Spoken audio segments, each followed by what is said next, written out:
तो हम यहाँ पे इक्वेशन 1 को मैंने अभी यूज किया था। यहाँ पे देखो आपके सॉल्यूशन में इन्होंने इक्वेशन 1 को इस्तेमाल किया है और उसको 2 में सब्स्टिट्यूट किया है। तो मैं सोल्यूशन इस बार थोड़ा अलग तरीके से निकालते हैं। हम जैसा टेक्स्ट बुक में दिया है ना वैसा नहीं करते, हम दूसरा वाला निकालते हैं कि टेक्स्ट बुक में दे रखा है इक्वेशन 1 को 2 में सब्स्टिट्यूट, 2 को 1 में सब्स्टिट्यूट किया है, मैं 1 को 2 में सब्स्टिट्यूट करवाता हूँ। तो चलो मेरे साथ लिखना स्टार्ट कर दो। तो आपने इतना लिख दिया है, अब आप लिखोगे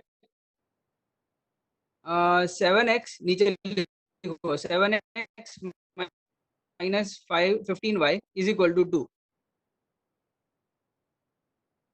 हमें अब x की वैल्यू निकालनी है जो मैंने अभी निकाली थी उस तरीके से। तो which implies that 7x is equal to 2 plus 15y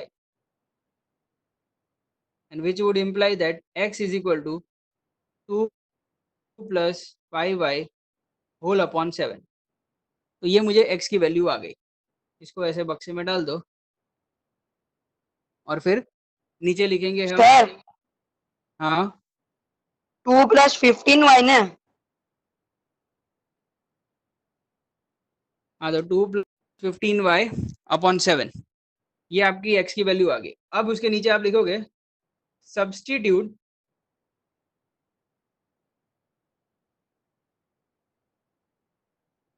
this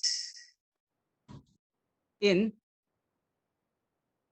equation. कौन से इक्वेशन में सब्स्टिट्यूट करेंगे?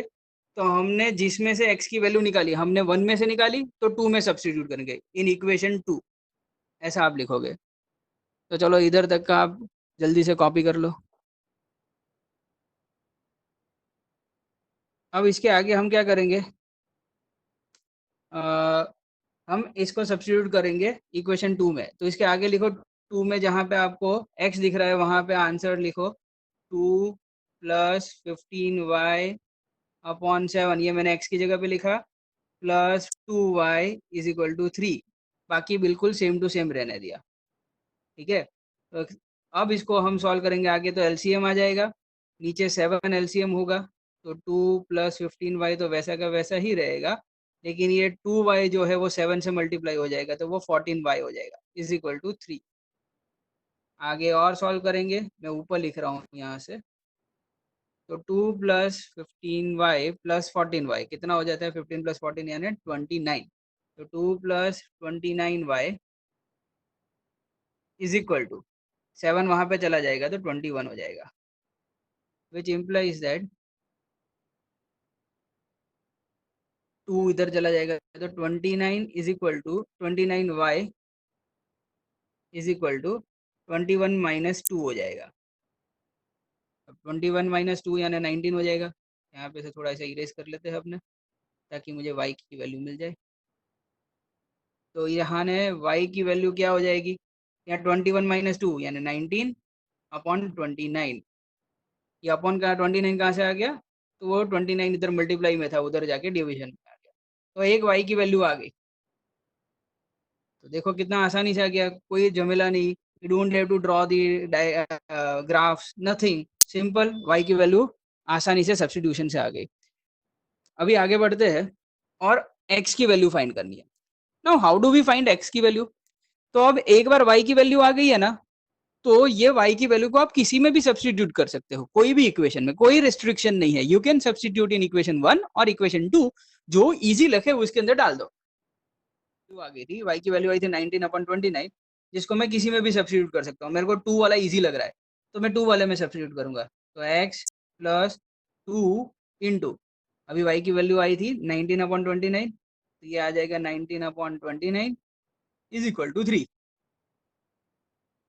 तो x की वैल्यू क्या हो जाएगी, तो हम ये वाली वैल्यू को लेफ्ट में लेके राइट में लेके चले जाएंगे। तो 3 माइनस 2 इंटू 19 यानी 38, 38 अपॉन 29,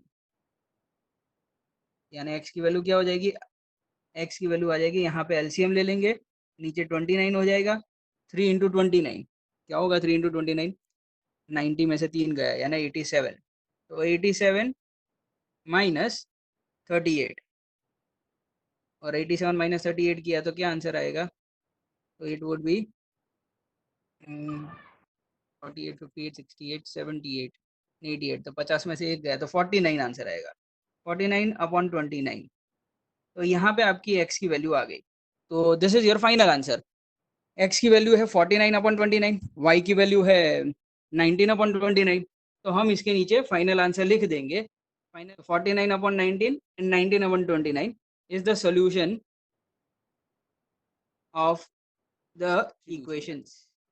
तो सब्स्टिट्यूशन मेथड में हम दोनों में से किसी भी इक्वेशन को हम पहले लेते हैं और x के टर्म में उसकी वैल्यू निकालते हैं। मैंने यहाँ पे पहले अभी जो सम सॉल्व किया था, पहली बार अभी समझाया, उसमें इक्वेशन 1 लिया था।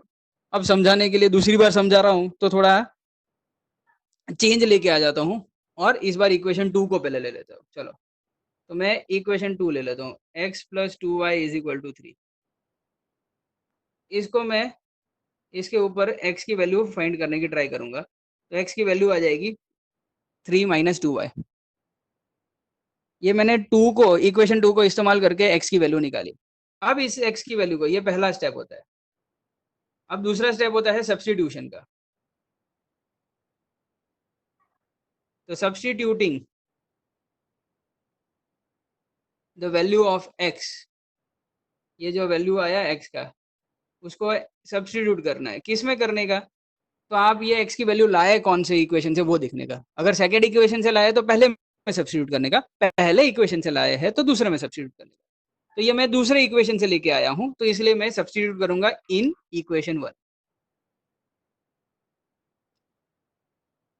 ये मेरा दूसरा स्टेप ये सब्स्टिट्यूशन का। तो चलो सब्स्टिट्यूट कर देते हैं। मैं ऊपर का इरेज कर सब्स्टिट्यूट करके दिखाता हूँ। तो देखो ऊपर देखो, इक्वेशन 1 क्या था? 7x - 15y = 2 था। तो मैं इनको अभी x की जो वैल्यू आई है 3 - 2y, उसको उसके अंदर सब्स्टिट्यूट करूंगा। तो 7 × x, अब x की जगह पे लिख सकता हूँ 3 - 2y। तो ये 3 - 2y लिख दिया ब्रैकेट में, -15y = 2। दिस implies that 7 अंदर गया तो 21 - 14y - 15y = 2।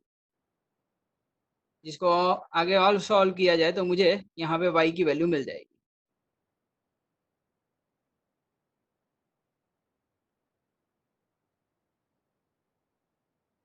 तो ये हो जाएगा 21 - 29y = 2। मैं 29y को उधर लेके आ जाता हूँ, 2 को इधर लेके आ जाता हूँ, तो 21 - 2 = 29y, यानी y की वैल्यू आ जाएगी इजीली 21 - 2 यानी 19/29। तो 19/29 आ गया। ठीक है, तो ये पहला आंसर आ गया क्लियर। आप देख सकते हो पहले भी वही आया था, अभी भी वही आ रहा है। अब ये y की वैल्यू को क्या करेंगे? कुछ नहीं, y की वैल्यू आ गई है, हमें तो दूसरी भी चाहिए, x की वैल्यू भी चाहिए ना। तो स्टेप नंबर 3 करेंगे। अब स्टेप नंबर 3 है इस y की वैल्यू को सब्स्टिट्यूट करने का। और किस में करने का? तो किसी में भी कर सकते हो, उससे कोई फर्क नहीं पड़ता है। आपको y की वैल्यू आ चुकी है, करस्पॉन्डिंग x की वैल्यू फाइंड करनी है, किसी में भी डालो आंसर। मैं इसको इक्वेशन नंबर 2 में ही डालूंगा क्योंकि 2 आसान है। तो थर्ड नंबर का स्टेप है सब्स्टिट्यूट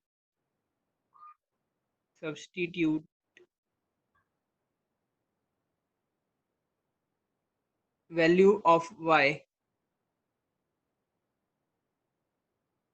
इन इक्वेशन 2। इक्वेशन 2 कह रहा है x + 2y = 3। तो मैं y की जगह पे 19/29 लिख दूंगा, विच implies that x + 2 × 19/29 = 3, which implies that x will be equal to 3 minus 19 × 2 is 38/29। जिसको आप सॉल्व करोगे तो आपको मिलेगी x की वैल्यू = 49/29, जो अभी मैंने सॉल्व किया था कुछ देर पहले। तो इस प्रकार से आपका आंसर आ जाएगा।